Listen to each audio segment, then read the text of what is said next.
You are listening to the Postcast, presented by the Locked On Senators podcast and the Glebe Central Pub. Make sure you check out the Glebe Central Pub right in the heart of the Glebe. Visit them for great food, great drinks, and just an awesome atmosphere. The vibes are high. It is a huge comeback win for the Ottawa Senators. 5-3 the score, and this one was a 2-0 deficit that the Sens flipped the script. This time they come all the way back. The sequencing, everything, just chef's kiss. And thank goodness, because it means we don't have to really dive too deep into the gong show that was the Flyers' first goal. I'm Ross Levitan. With me is The Martian. You can follow him on Twitter at Laleem's Martian. And you posted that full sequence, Martian. And that, to me, encapsulated this game. There was some feistiness, all the above, but at the end of the day, Claude Giroux in his old stomping grounds gets the game-tying goal. Timmy gets 2 goals. He's in double digits now. Just a great day in Sens land, and boy, did we need it. Yeah, and don't forget former Flyer Zach McEwen as well there, Ross. So all the revenge games were happening tonight. It was awesome. It was just an exciting game all around, wasn't it? It was like the consistency from the team was fantastic. They held their own. They were in the offensive zone a ton. And it was just like a consistent game, which is something that we've been waiting to see. And I think we can safely say that's 2 games in a row where they've looked really, really nice. Not only like looked nice for parts of it, which they'd done before, but it was just, a 60-minute effort, which is like, I mean, all you can ask for as a fan, really. And even though they did kind of, I think, bend after that goal didn't go their way, they then give up a second goal within a few minutes after. But to then come back after that, I mean, this just says a lot to me that the team is now buying into what Jacques Martin is selling. They played the third period, and we'll get into it a little bit deeper throughout the show because Travis Hamonic came into this game, but only ended up playing just over 5 minutes before leaving with an upper body injury. Third period, JBD only got 4 shifts as well. So they were relying on the top 4. Jake Sanderson played huge minutes, a huge role in this win, playing 27-43. Artem Zub played 26-21. Those 2 were basically attached at the hip. And then Jacob Chychrun stepped up once Hamonic went out and once JBD kind of got out of rotation, and he came up and played big in the third period. A huge kind of clear there that created the empty net goal where Tim Stützle was feeling himself. And he knew he scored that one, Martian, which wasn't the case on his first. Yeah, well, it was such a funny reaction by him when John Abbott in the intermission interview with him, he was like, yeah, congrats on scoring that goal. And he's like, I got that goal? He's like, what? Are you sure? Like, he was so confused. The look on his face was priceless to me. I got it actually right here. We can pull it up. Shout out to Sen Central citizen Ryan Hinman, who pulled this one. What a look. And I mean, man, that was a weird goal for sure. But it was just a complete garbage goal. I couldn't even tell who was going to get credit for it. So I'm not surprised Timmy was so confused. But that first Zamura goal too was super weird. Like, nobody on the ice except for him knew where the puck was. Like, Sogard was completely looking the wrong way. All 5 of the other guys on the Sens were looking the wrong way, and it was an easy empty netter. But like, the whistle went, and I was like, I didn't really know that rule. I was kind of surprised that ended up counting, because it's like I thought like once the whistle goes, it's over. But I guess this culmination of continuation, whatever they call it, rule applied to 2 goals here, which is so weird because I think you may see that like once every season, possibly. And then we had it twice in one game. So for each team, it's very weird. Very strange afternoon. It was so weird. But at least it was, tick for tack. And Ottawa kind of got back. I don't want to call it cheeky. I do think it should have been a goal. But at the same time, I would have been understanding if they had called that, either intent to blow or also, the goalie's being bowled over in the crease, but the Sens were eating cross checks at the same time. Yeah, Pinto and Stützle were both on their bums in the crease and just taking those cross checks, like you said. And I thought Tarasenko was going to get credit for the goal because he kind of swooped in late and it looked like he got a touch on it, but it was a crazy sequence. And thank goodness that one went our way, because I actually probably would have snapped if it didn't, because especially after the other one, right? And this was one where, the whistle did go as well, but it went after the puck went in the net. So it was a little different, but very similar. This game ended with great vibes, with a wave up in the crowd because the moms were in the building and our guy, Big Turk, was in the building as well. We love when people go to the game and then jump right into the postcast after, where we vent or vibe. Or in the case of yesterday, Martian, you weren't there, we said, we're doing just fine cast when you get the OT loss. But now it's stringing together some consistent performances time and time again. Before, we could knock it off by saying, look, it was the San Jose Sharks and it took till the last second. Look, it's the Montreal Canadiens. They're a joke. Now it's a good team that's playing at the top. And yeah, they got embarrassed a bit yesterday against Colorado, but over this stretch of hockey, they've been playing really well. So to come into their building in an afternoon game when you fall behind 2-0, I think this says a lot about the gumption of this Sens team. And like the fourth line, look, we've talked a lot about Parker Kelly. Zach McEwen has sneaky skill for a fourth liner. That shot, being able to kind of change his angle, like that's a goal scorer's goal on a breakaway, not to mention the separation speed to get the opportunity. Yeah, the speed in itself was surprising, but I thought he was Austin Matthews the way he ripped that puck. You're just right top shelf, like a natural goal scorer. So, yeah, don't count. And I mean, Rourke Chartier is the other guy we got to mention from that line who has been playing great lately as well. He's kind of really settled in and looks like a good NHLer. I know I personally gave him a bit of a hard time. Earlier in the season, I didn't think he really belonged, but he's proven me wrong as well. He's looking good too. So that whole fourth line is kind of creating a lot of energy for the team, and secondary scoring. So you can't complain about that. Senators win 5-3. The final score. Tim Stützle gets 2 goals. One, he didn't have a clue that it went off of him in that scramble and a delayed penalty. That was the goal that brought Ottawa within a goal. It stayed that way until the third period. Should mention, though, so Ottawa falls behind 2-0. Zach McEwen on a breakaway 4 minutes into the second period. Then they give up another power play goal. They actually gave up 2. Philly goes 2 for 4 on the power play in this game.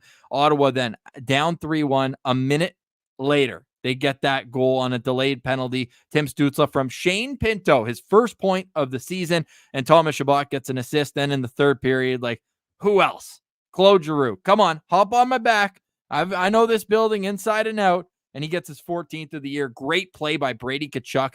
Jacob Bernard-Docker gets the secondary assist. I almost wish it was Josh Norris because those two, even before the goal, they created. They had a tic-tac-toe play where they just couldn't finish it right in front. Too close in tight to Samuel Ersson. But then the continuation, Brady Tkachuk was a man possessed on that play. Love what I saw from him. So that was the game-tying goal. And then, Martian, I want to dive into this whole sequence. Let's start with the hit from Ridley Gregg in the neutral zone, looking like a Chris Neil in his prime, just bulldozing Rasmus Ristolainen. How much height was he giving up in that collision? He's given about 4 inches up. I think Ristolainen's 6'3", right? So Ridley Gregg listed at, I think, 5'11", and we know he's like, 175 pounds. So he's given up a lot of poundage there too. And that was just crazy hit, man. Like, he absolutely exploded into him.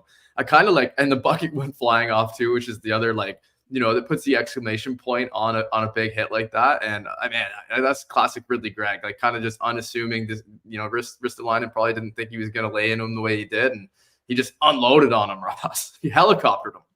Unloaded on him. Helmet goes flying. I'm surprised. And of all people, Garnet Hathaway is probably the most likely flyer to drop the gloves right away and ask questions later. And he didn't do it. Maybe he didn't want the instigator in a tie game that late, but that would have blown the sequence dead. And I guess ultimately for him, it was good at the start because the next part of that sequence was a huge, enormous even breakaway save for Matt Sogaard. That's the type of goal that's been going in on Ottawa too much, and that would have been the most deflating thing. Sogaard at times, and we can talk about it a bit later on in the show, at times a little bit of, hey, where's the puck right now? Maybe lack of confidence.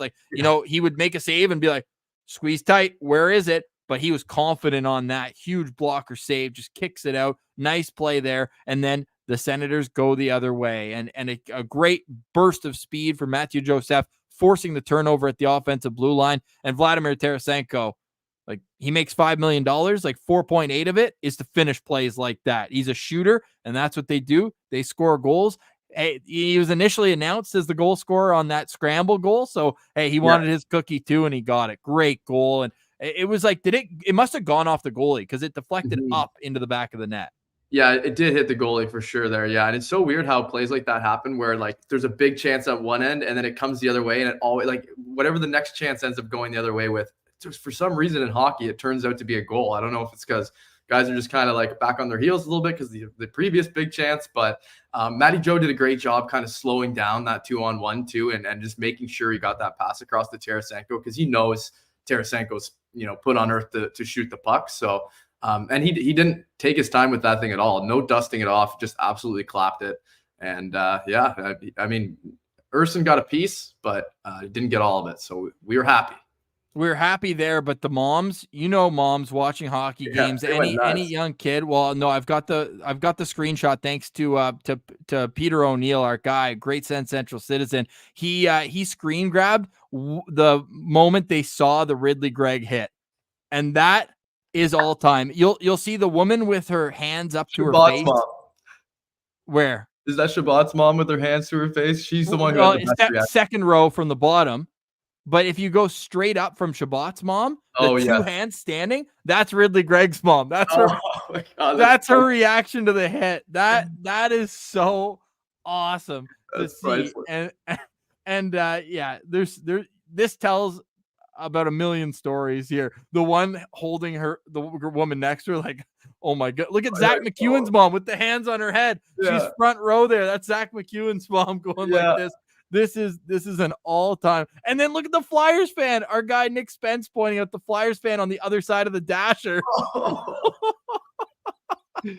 Yeah, I mean, I think I had a very similar reaction to a lot of the people in this photo. It was just an enormous hit, and it was a loud one too. You brought up Chris Neal, very similar type of hit that he used to always make, where it's just like you can hear the wind come out of the other guy. That was awesome. What a moment. What a shift. Just a weird, awesome sequence. I need to zoom in on our guy right there. He's like, oh my God, he might be dead.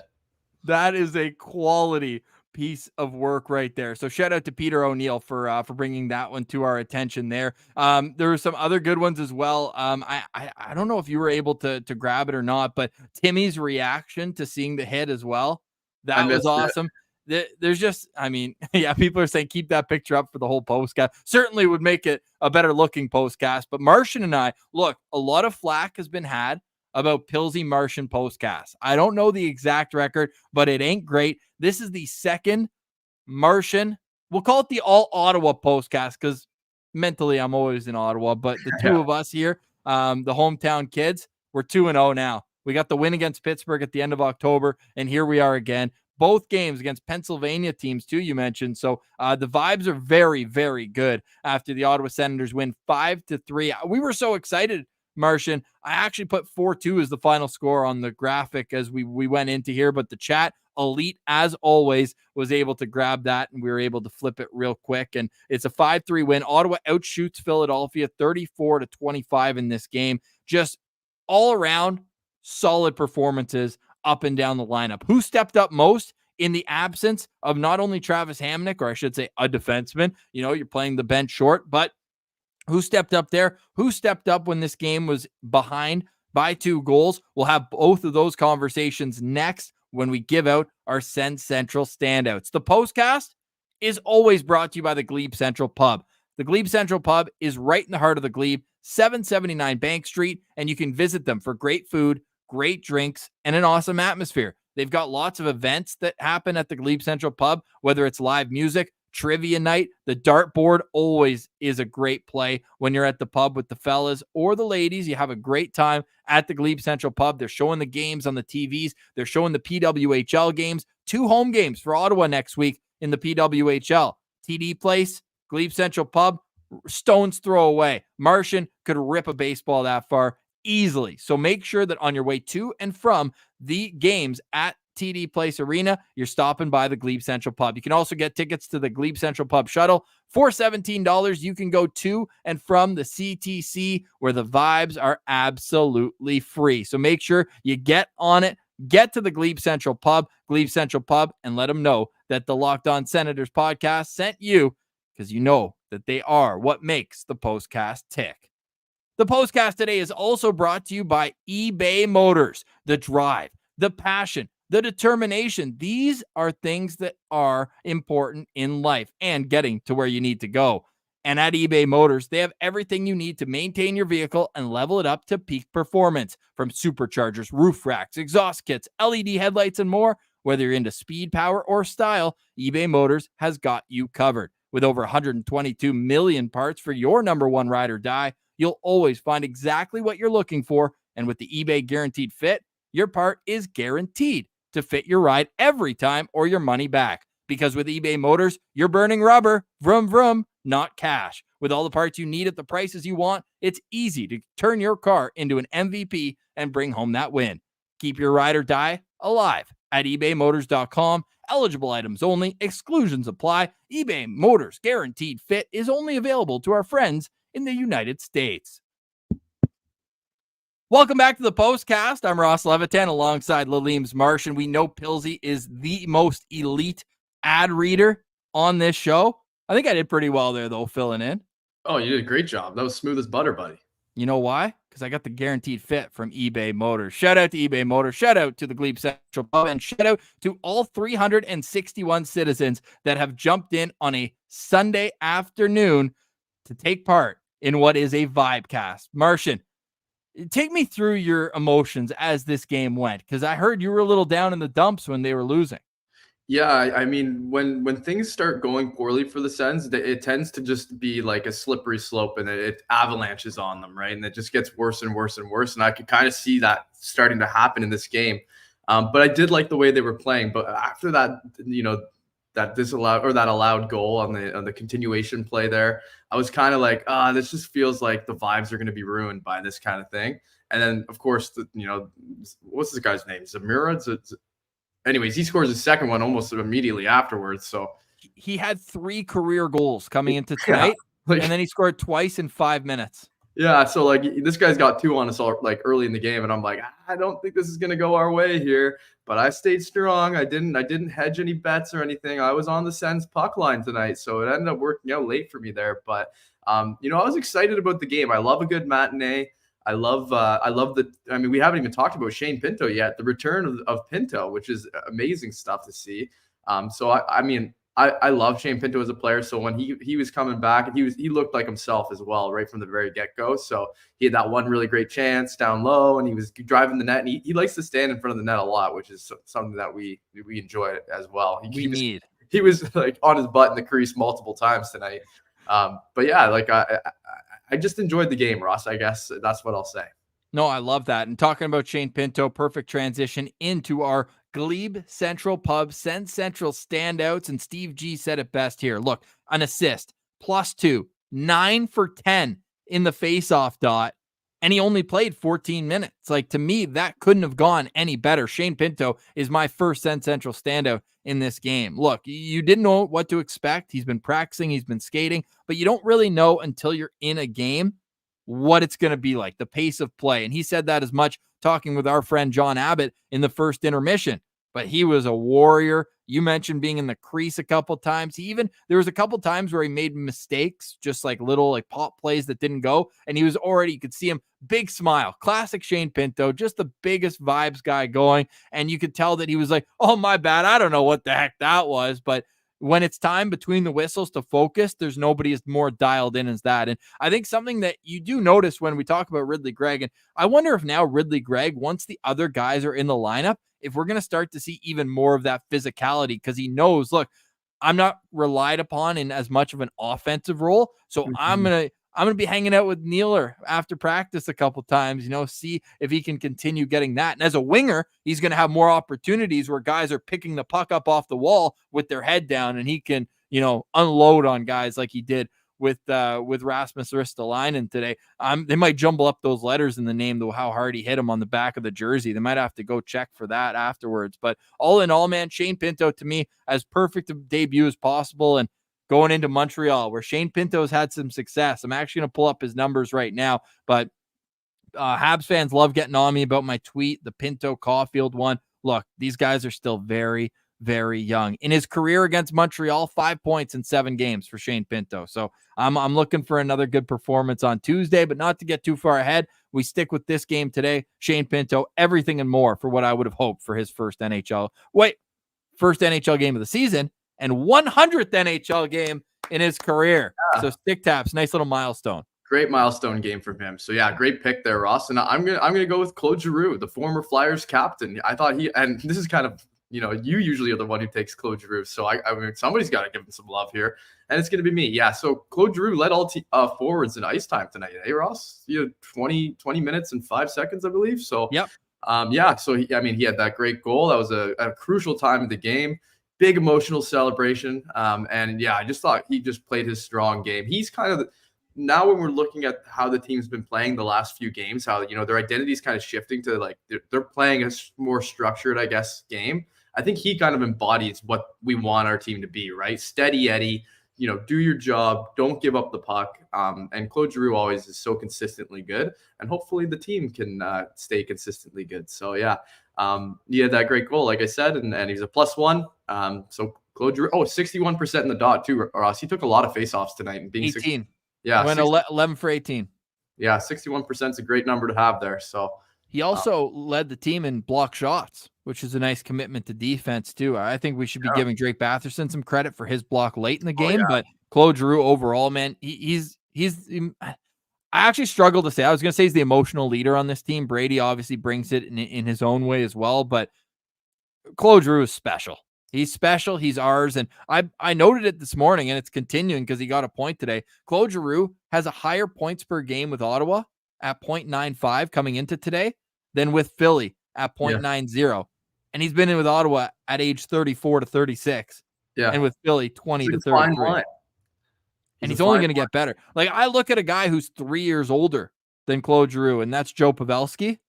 And he's still putting up a point per game because they're smart. They know where to be, and they don't put themselves in bad situations. Yeah, and leading the team in ice time at 36 years old when you got a bunch of guys in their mid-20s is hilarious, right? It's like, obviously the coaches trust him a lot, so he's out there in every situation. And not even close. Like, he played 2.5 more minutes than Timmy, who was second among Sens forwards.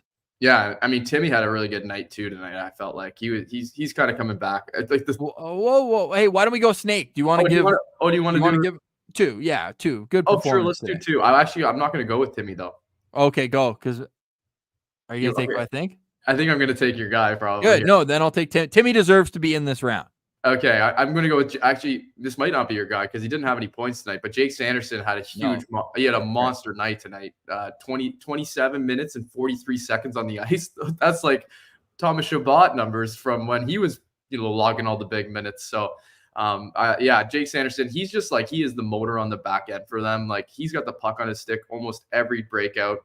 He skates like the wind, but he was creating, and he had 7 shots on goal tonight, Ross. He had 4 in the first period.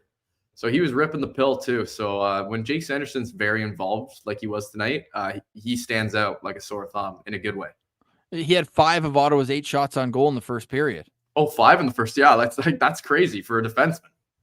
He's beast mode. And dude, there was one play in the third period as well where everyone thought he was going to his forehand, and he just did like a little reverse pop play, and they're out of the zone in split second. Yeah. Yeah, he's unbelievable, and you almost forget how young he actually still is, right? Like, I think even more so, you forget how short of a time he's been in the league. Like, some of these kids are coming in now, like 18, 19. Well, he was like the end of his 19 now, but yeah, 21 years old, and he's still getting better, and he hasn't even scratched. What is 25-year-old Jake Sanderson going to look like? I know he's going to look like a defenseman who's making $8 million because he's locked up. Yeah, exactly. Locked up. And there's been some moments of sophomore slump, you could even say, for Jake this year, but like he's unreal. And I think that it's going to be really critical for him to stay with one partner. And this Zub pair, they played almost 16 minutes together. And with all the shuffling, like that was the consistent pair. Sanderson played only 35 seconds. He played 249 with JBD and 35 seconds with Chabot. That's it. Other than that, he was only with Zub. They were on the ice. Their goals for percentage, their expected goals for percentage, 68.3 in tonight's game. Who also had a nice game paired together? Jacob Chychrun and Thomas Chabot.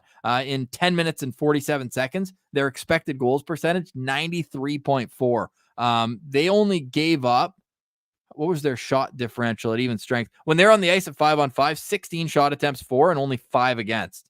Yeah, and that pairing only came to be because Travis Hamonic had an injury earlier in the game too, right? So once Hamonic was out, he was supposed to be playing with Hamonic tonight. Jacob Chychrun was. So yeah, he benefited from, I guess, I shouldn't say it like that, but he kind of benefited from Hamonic being out. But yeah, it's good stuff, and we've kind of given that pairing a bit of a hard time over the last few weeks, I guess you could say, and so it's nice to see them have a consistent good night.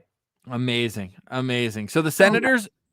2 days ago, the Senators were 1-18-0 when trailing after 2 periods. Now they're 2-18-1 with the fact they're trailing going into the third period both times. And Martian, why don't you give a little tap it over to me for my final Central standout with Zach McEwen, because I feel like we have to talk about him. But I was gonna do it. I was torn. That was who my guy is, but I gotta grab the helmet, and once you snap it over to me, you got to too, because we've only had so many wins. Oh, you've got yours handy? I got mine right here. Because Zach McEwen has the helmet right now. So as we put on our Ottawa Fire, shout out Ottawa Fire, all the great things that they do for us, and the Ottawa Senators. Tell me why Zach McEwen had the revenge game of his life today. Yeah, Zach McEwen was flying out there tonight. He was just absolutely buzzing. I felt like. I mean, he only played 8 minutes and 15 seconds, I think, in this game, but he was making every minute count out there. And I think having his mom in the stands is a big thing for him. And also, just playing against his former team, the Flyers. So the only thing he was missing tonight was a good fight, and everything else was great. That breakaway goal was unbelievable. It was sick. And he also, that fourth line had a couple more chances. He had a great pop play in this game too on a Parker Kelly chance right out front, where he just created all this space for him out there. So I think, man, Zach McEwen was definitely more so a part of this game than just his goal. Overall, sure. I think he just had a tremendous effort, and then he was right on the puck too. It ended up being on Rourke Chartier, but that penalty in the third period that Ottawa drew, I think that was a fourth line shift. So Sens fourth line, they put their hard hats on and went to work today. So shout out to him. But we can't have this Sens Central standouts presented by the Glebe Central Pub without talking about Tim Stützle and his performance tonight. I don't want to say he was full on superstar self, but certainly he was a positive impact player every time that he had an extended look in the offensive zone. And I think that there were some situations defensively where it's okay, but you live with those with Tim Stützle overall. And he only took 6 draws in this game, which I found kind of interesting as well. But man, he just has that it factor. He had 3 hits in this game. He wasn't backing down per se, but I always like when people try to go at him physically, and he's like, what? Garnet Hathaway went at him, and he kind of just gave him a little shoulder. Yeah, and you got to be lucky to be good, Ross. So with him, when you're scoring goals that you don't even know you scored, that's always a good sign for anyone, right? So Timmy had a great game, and the empty netter was one of the nicer kind of empty netters you'll see, right? Where he was able to bat that puck down. It was a bouncing one, got it past the defenseman, and I was celebrating that one harder than anyone. Like I said, with my betting situation tonight, having the puck line, I needed that extra cookie, and Timmy did it for me. I was pretty happy. You're muted. That got you your puck line bet? Yeah. That's why I was messaging you. I'm like, I need an empty netter right now, Ross. I messaged you before the period, and I'm like, I need the Sens to come back and win by 2. So it worked out. Our guy Cause is saying that he fell back in love with this team this game. They even the last couple losses, take away that third period against Colorado. That was awful. 4 unanswered goals. That was awful. But outside of that, math guy, the last 4 games, or is it 5 games right now, where it's almost every period I liked. Even they're down 2-0 in this first period, they still controlled the play for the majority of it. Yeah, what's kind of gone away is the slot protection. We're not really losing guys in the middle of the ice in the defensive zone anymore. I'm seeing that. Right? It was always a thing where the Sens would just be for whatever reason, not covering the guy who's about to get the puck and he's got an open net to shoot and score. But lately they've been doing a much better job, I feel like, in the defensive zone. And it's just a commitment thing, right? I think, you could really just point at, I know it's the end of the game, but Drake Batherson at the end of the game, laying down to block shots and guys just getting in the right lanes. It almost backfired on them a few times tonight because they were screening their own goaltender a little bit. I think that's something they got to watch out for. But I like the way they're protecting the house. Is that what Meth says? Protect the house? Protect the house and put out fires. That would have been a way better analogy. Yeah, he's like, we need to get some guys that put out fires.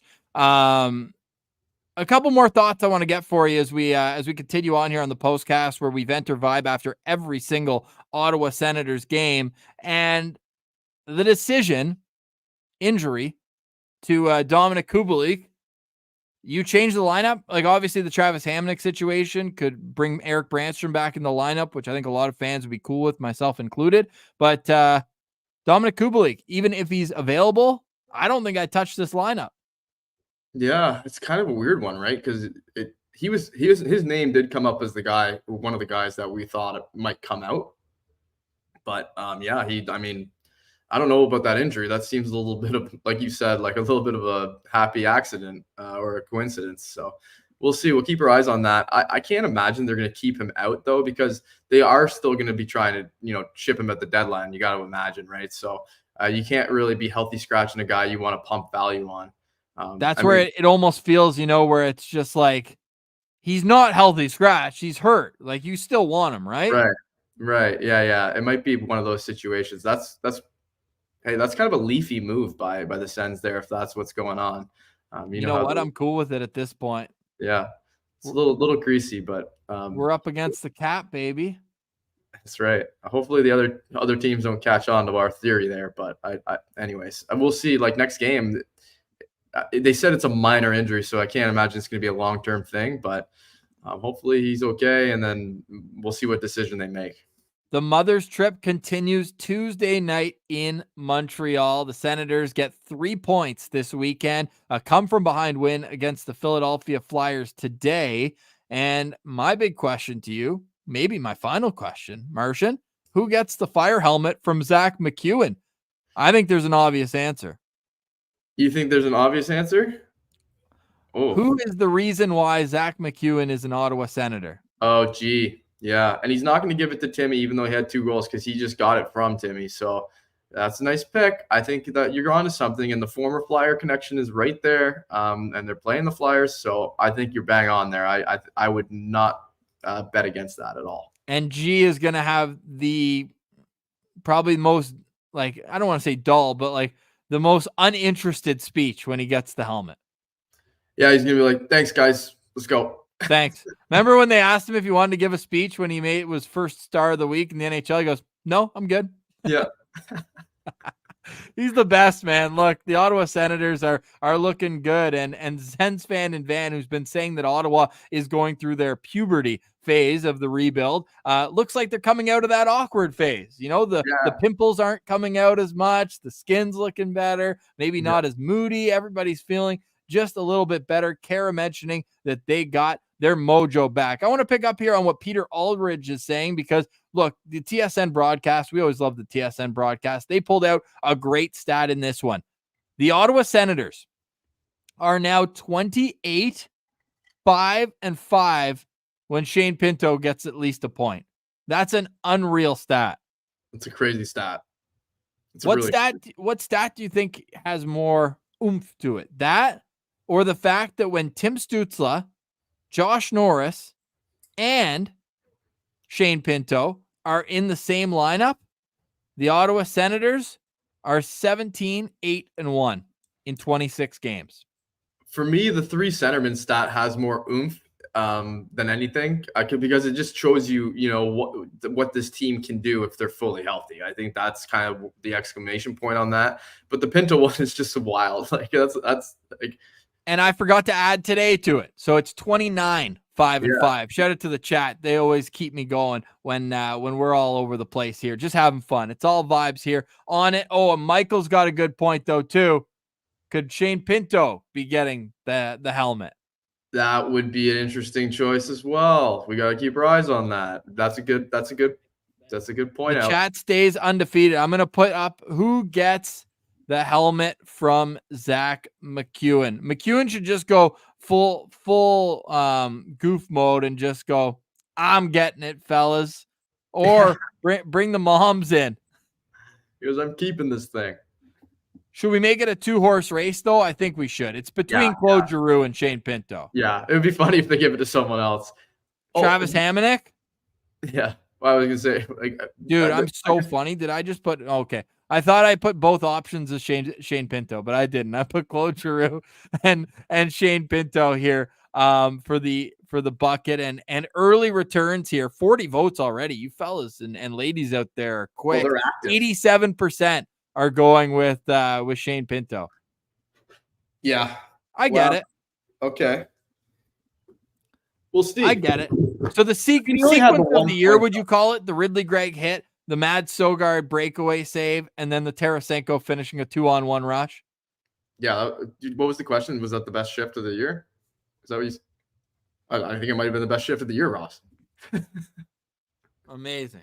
I'm going to rewatch that a couple times tonight. Promise you that. Yeah, that was fantastic. Yeah, just head to my Twitter feed, Ross. You can find it all there, baby. Hey, at Levitan and The Martian. I'm at Ross Levitan. The show is at Send Central. We've got another great week planned ahead on Locked On Senators. Kenzie Lalonde is going to join us on Friday. Excited, long overdue to get her on the show. And she's a reporter now for Montreal Canadiens with TSN, basically the Claire Hanna role there with Montreal, and also is doing play-by-play for women's hockey alongside Cheryl Pounder.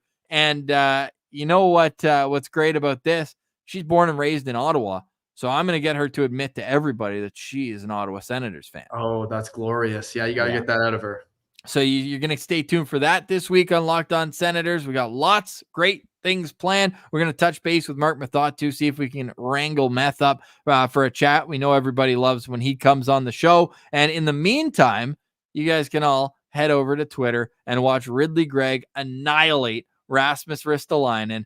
Then Mad Sogard, breakaway save on Cam Atkinson, backhand, smooth save there. And then the 2-on-1 that gave Ottawa a lead in the final 5 minutes. Great patience by Matthew Joseph. Saucer pass to Tarasenko, knee down, one-timer, upstairs, and the moms are loving it. That was me watching the highlight of it throughout on at Levitan and The Martian's feed. Let's get some Go Sens Go in the chat. Also, people saying Ridley Gregg should get some love for the helmet. Obviously, that was a momentum-shifting hit against Ristolainen there. Before we go, Martian, I will just say that it is now 75% for Shane Pinto, 25% for Claude Giroux. The Senators usually tweet that out within an hour and a half after the game. So when we see that, we'll retweet it at Send Central. And again, these postcasts, we like to get to them so early that we're not going to get a chance to hear from Jacques Martin, but that is a nice addition to the postcast. We will get back to that when Jacques Martin speaks. We listen. And it seems like the team's doing the same thing, Martian. Give me some final thoughts here after a 5-3 Sens win on the road, only their 5th road win this season and 3rd outside of Ontario. Yeah, geez, they're only their 5th road win of the year. That is sad. We're halfway through the season. That's a terrible stat. Never bring that one up again. Yeah, 5-13, and they went 0-5 on 2 separate road trips. Yeah, but well, final thoughts for me though, Ross. Like I just loved the game. It was exciting. It was fun. It was a nice matinee for us. I was just enjoying the heck out of this entire performance from the Sens. Love to see that when they come together like that. So a win's a win. I know things are rough, but it's always good times when the Sens are victorious. The Senators by points percentage no longer last in the Eastern Conference. That deserves some celebration. Yeah, and Columbus doesn't play tomorrow, so they can really, and they play Edmonton on Tuesday. So hey, Ottawa wins on Tuesday against Montreal and Columbus loses to Edmonton. We're not last in the conference anymore, baby. Feel the good vibes. What a great day for sports too for us. We got playoff football on today. KC Bills is going to be a heck of a game, so I'm excited for all that. Give me a pick. Oh, you know what? I think I really like the Bills this year, so I think I might have to take the Bills. Are they home dogs? Yeah, it's chilly, so Casey's used to dealing with that too, I guess. But I don't know. But the thing is about Patrick Mahomes is just you can't really bet against him either. But he's never played a road playoff game. That to me is that's wild. Wild stat. We got some Bills love in the chat. A lot of Bills Mafia crossover with Sens fans. We know Sens chirps just die hard. Yeah, there is a lot of crossover. It makes sense, I guess. It's the closest team to Ontario, so. Yeah, makes sense. All right. Well, enjoy the evening, Martian. Thanks for joining us on the postcast, everyone. Just amazing vibes when the Ottawa Senators can pull off wins, and more importantly and more impressively, when they can pour off some good performances time after time after time. And you look at it right now, small sample size, yes, I know, but the Ottawa Senators are 3-1-1 in their last 5 games. So baby steps towards consistency. Go Sens Go in the chat. For at Lalim's Martian, I'm Ross Levitan. Pilsy will get his takes off tomorrow on the Locked On Senators podcast, but go enjoy your Sunday nights as the Ottawa Senators come from behind. They're victorious against the silly Philadelphia Flyers. That was me tiptoeing while I updated the graphic. Make sure we got the right score here. For the Martian, I'm Ross Levitan. This has been another edition of the Locked On Senators Postcast presented by the Glebe Central Pub. Great food, great vibes, great drinks at the Glebe Central Pub. And go check out online the shuttle, $17 round trip to and from the CTC. Now, here's Danger Flutes.